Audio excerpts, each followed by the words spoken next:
Section 1. You will hear a young student, Andrew, ringing an employment agency inquiring about their services.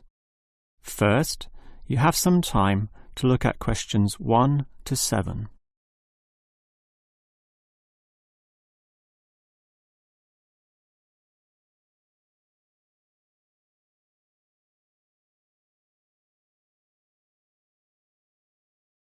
You will see that there is an example that has been done for you. On this occasion only, the conversation relating to this will be played first. Hello, is this the AAA employment agency? Yes. Hi, I rang before. My name's Andrew Peterson. I rang you earlier and gave you my personal details. The student's name is Andrew Peterson, so Peterson has been written in the space. Now we shall begin. You should answer the questions as you listen, because you will not hear the recording a second time. Now listen carefully and answer questions 1 to 7. Hello, is this the AAA employment agency? Yes. Hi, I rang before. My name's Andrew Peterson. I rang you earlier and gave you my personal details. If you remember, I'm that student looking for work during the summer holidays. Oh, sure. Actually, I have your file right here. But we still need to add some further information. Yeah, that's what they told me, and that's why I'm ringing. What do you need to know?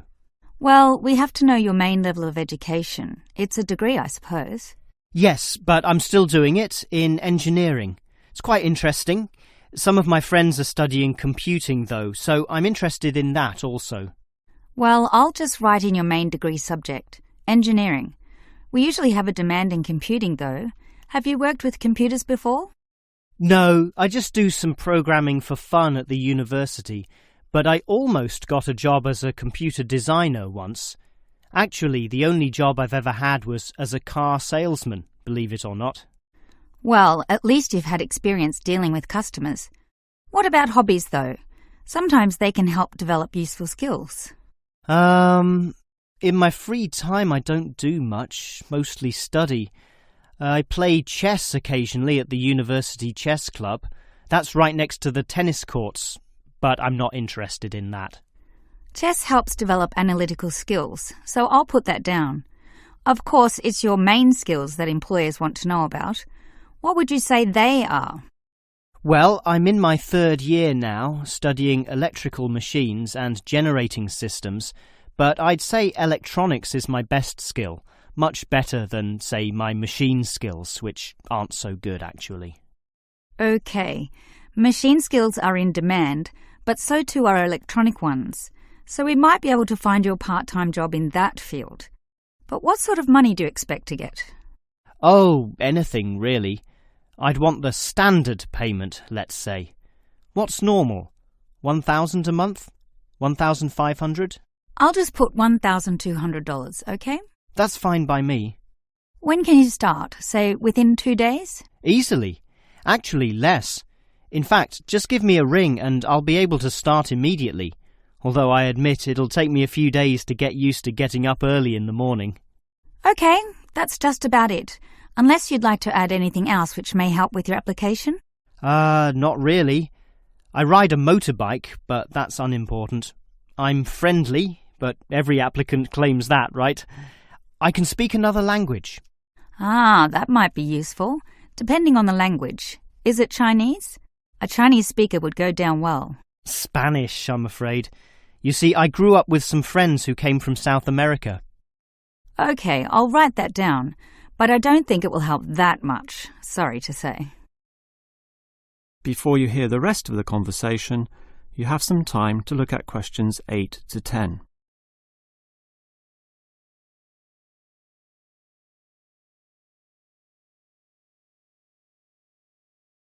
Now listen and answer questions 8 to 10. Well, thanks for your help, and hopefully I'll get a job soon. But can I just ask one more question? Sure. What, basically, are employers looking for when they interview someone? Many things. Being hardworking, diligent, and focused on your job is good, but surprisingly, it often means you can't see the bigger picture or provide suggestions which help the company move forward. That requires thinking for yourself, outside the box, as they say, and being free of the standard ways of approaching tasks. Employers certainly value that. I guess experience must help, though. It depends. If it involved a routine job, one which didn't exercise your mind, it might not mean that much at all. But since companies are basically composed of people, it is important to be able to get along with others. There's no point in hiring someone whom the other employees don't like, right? That just causes problems. In fact, I would say that being friendly and approachable ranks far more highly than your academic qualifications. OK, and that's all assessed at the interview, right? Yes, and your qualifications, experience, and approach to the job, such as whether you can do different things, work overtime, or do long hours, is needed. But those latter qualities are pretty much standard. What may be more important is based on the fact that things inevitably go wrong. Mistakes are made, and someone's got to fix them in a way that creates the least disturbance. People with demonstrated abilities to do this are certainly regarded highly. I see. That's very interesting. That is the end of section 1. You now have half a minute to check your answers.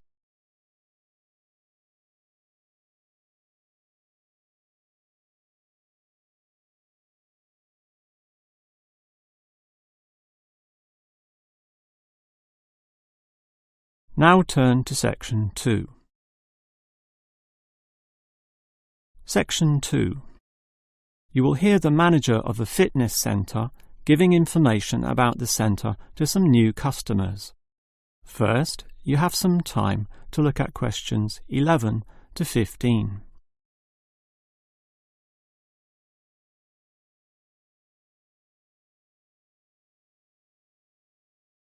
Now listen carefully and answer questions 11 to 15. Hello everyone, and welcome to the Fit for Life Health Centre, a place which, as the name suggests, is not just for short-term solutions, but rather intends to put you on a sensible and achievable footing for the rest of your life. And that's how we're different.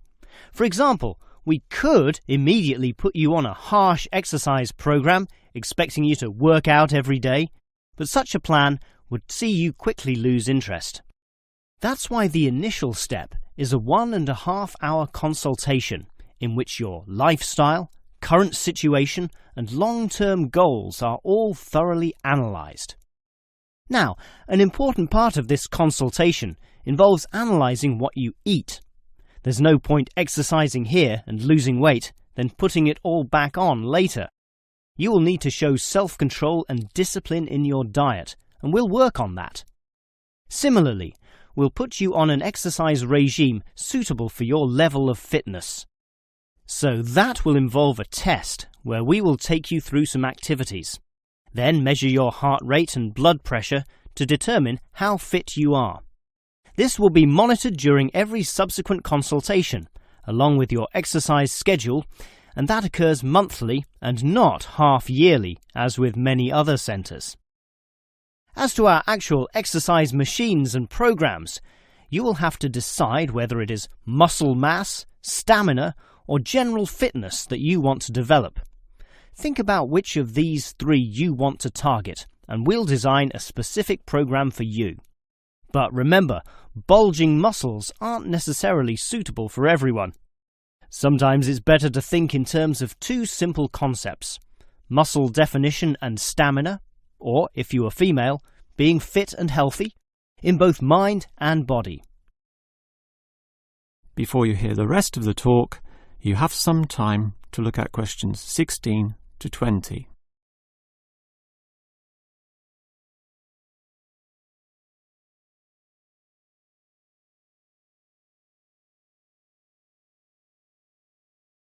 Now listen and answer questions 16 to 20. Now, if you're going to work out at this gym, you'll need to think about your reasons for exercising. So let's consider that in more detail. Muscle mass is certainly popular with the guys, probably seeking to impress the girls, And with muscles comes the confidence to do that, right? Well, for that, you'll need our high-stress weight units, where pumping iron is all the rage. Moving on to other benefits, one of the main ones is beating the tension of life, right? And the longer the exercise is, the greater the rewards in this respect. Thus, playing squash can certainly help, and so can swimming. But what's much better, as every jogger will tell you, is their activity. So we have ample jogging machines and they're always popular. They can provide good fitness too, as can the yoga classes. However, again, let's not forget playing squash, which I would say is the optimum way to improve your general well-being. Such an active, energetic game, plus the competitive element, drives you forward into high levels of health and fitness. These, of course, are the ultimate purposes of being here, but remember, the centre is full of like-minded people, all of whom are interesting to meet and valuable sources of information. The yoga classes have a pre- and post-meeting session, so you'll certainly meet others there, although they'll all be yoga enthusiasts, which limits the range somewhat. But whether doing yoga, swimming or exercising, everyone showers, right? So those facilities are where you'll hear all sorts of interesting conversations and really get to know people. Not like the front desk area, which is mostly empty as patrons go immediately inside to do their exercise. Of course, the front desk can answer all your questions and has information brochures and such like, but for knowing more about a greater variety of subjects and community concerns, look at the notice board in the yoga studio, where there's a huge array of papers, leaflets and articles, all for you to read and consider. That is the end of section 2. You now have half a minute to check your answers.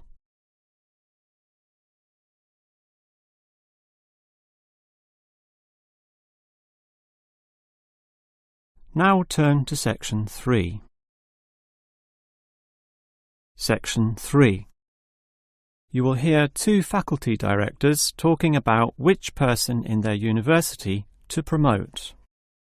First, you have some time to look at questions 21 to 25.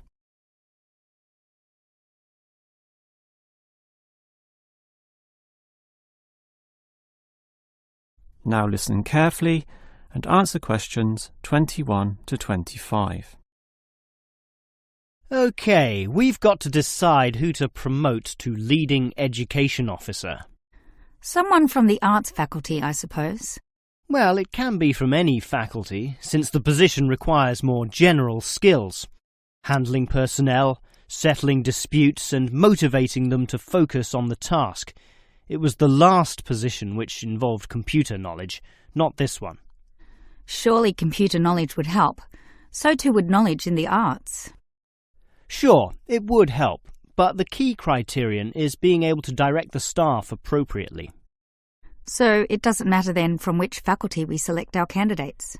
Not really, but I've already looked at those from computing and rejected them all. Why? They're all too new, lacking in sufficient experience, whereas these ones from the business faculty are long-timers, so we'll take someone from there. I suppose you're right. The arts faculty doesn't present much in the way of suitable candidates either.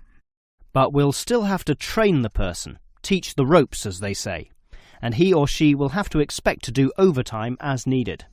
Of course, it can get so busy that, if we were open on the weekend, they'd have to work then as well. Just as well we're a Monday to Friday university, right? Right. But are you sure these people will actually want the job? The salary isn't such an improvement on their current ones. I know, but there are benefits. You get overtime rates, a nice place to put your car, as well as additional petrol money if you drive for company purposes, which they'll probably be required to do. But those benefits are quite limited, especially given all the work and responsibility involved. People often don't like that. They prefer the creative freedom of less senior teaching positions. Yeah, I know. But these candidates should realise that if they do this job well, there'll be more promotions down the line. You know how everyone likes having their own office, right? Sure. Well, that would come after a few years, if they're prepared to work hard and grow with the university. Yes, that should attract these people. Before you hear the rest of the conversation, you have some time to look at questions 26 to 30.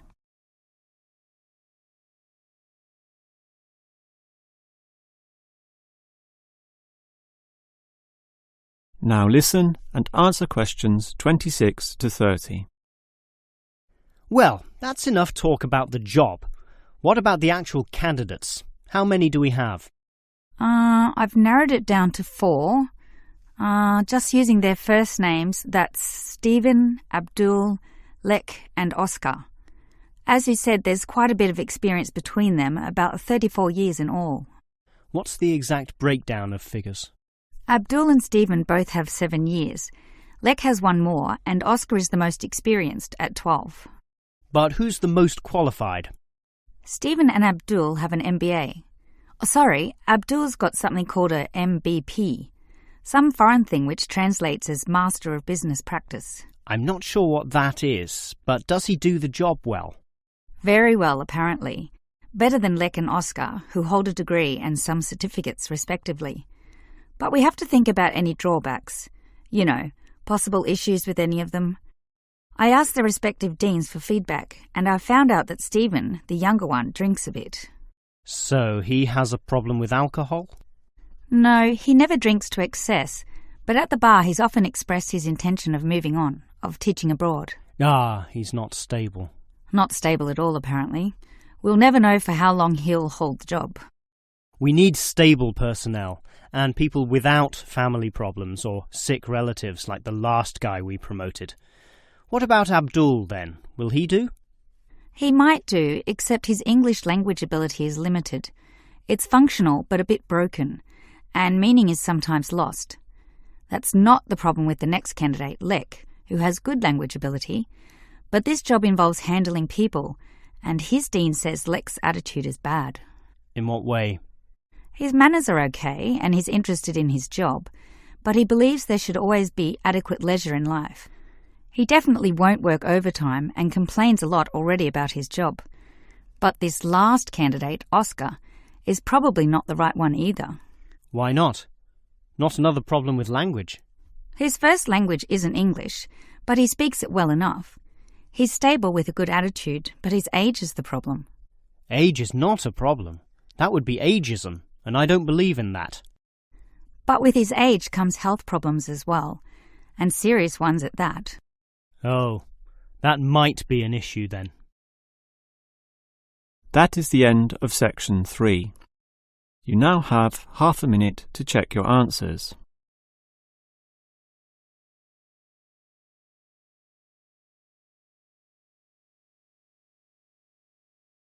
Now turn to section 4. Section 4.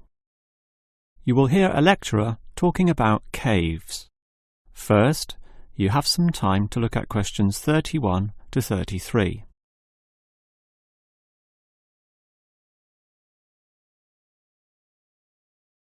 Now listen carefully and answer questions 31 to 33.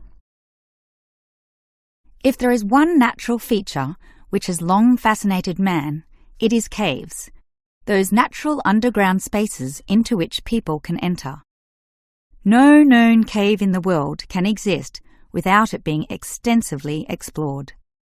Whether it be in remote areas, such as the Clearwater Cave in Borneo, or immensely long and difficult, such as Mammoth Cave in America.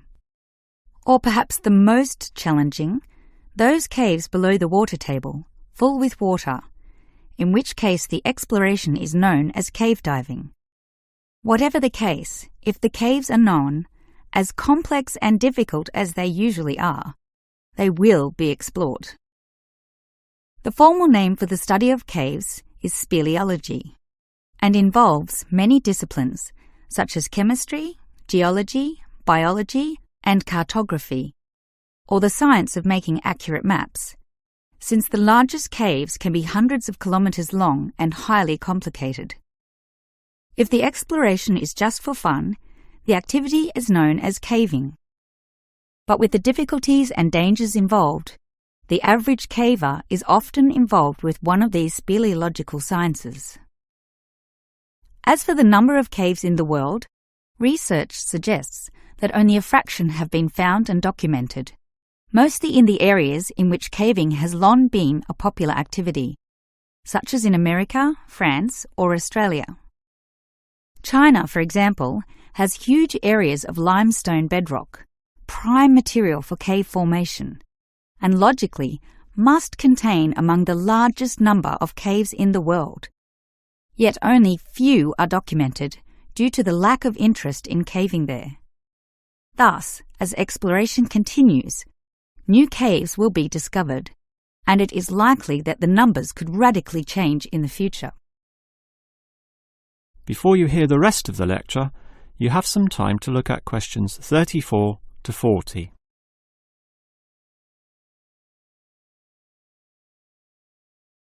Now listen and answer questions 34 to 40. With caves being such mysterious and intriguing places, the obvious question concerns how they form. The most common cause is the effect of slightly acidic water in a process called dissolution. Here, water seeps into the ground and down through rock masses. If this rock is soluble, the water dissolves some of it, and over time, the passage expands to become a cave or cave system. The largest and most common of these involves limestone, although other materials are possible, including gypsum, marble, and even salt.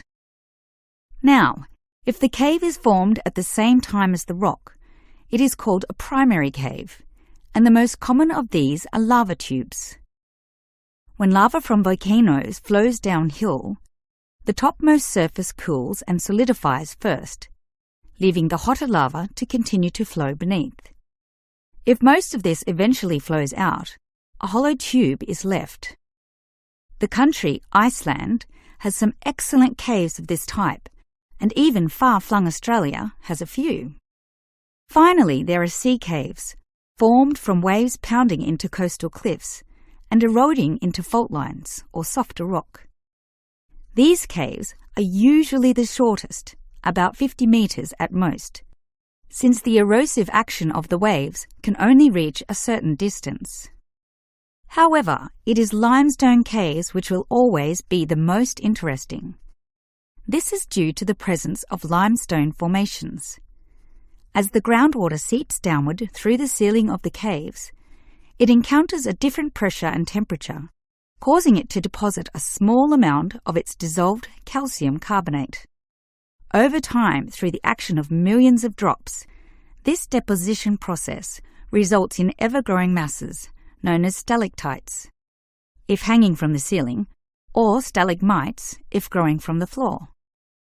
Alternatively, the water may flow over a large surface of rock, forming flowstone, and with other sorts of processes, can result in beautiful milky white formations of astonishing complexity.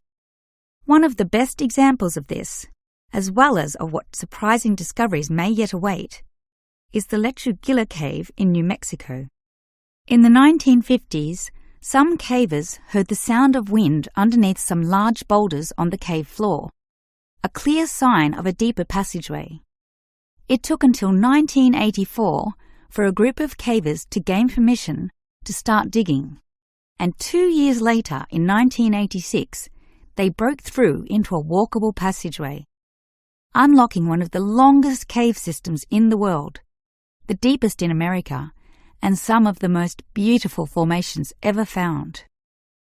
Unusually, many of these were yellow with sulfur, suggesting that the caves were a result of hydrogen sulfide from nearby oil deposits. This was forced through fracture lines, combining with existing groundwater to form sulfuric acid, dissolving the limestone from the bottom up instead of the normal top-down seepage which characterizes most limestone cave formations. That is the end of section 4. You now have half a minute to check your answers.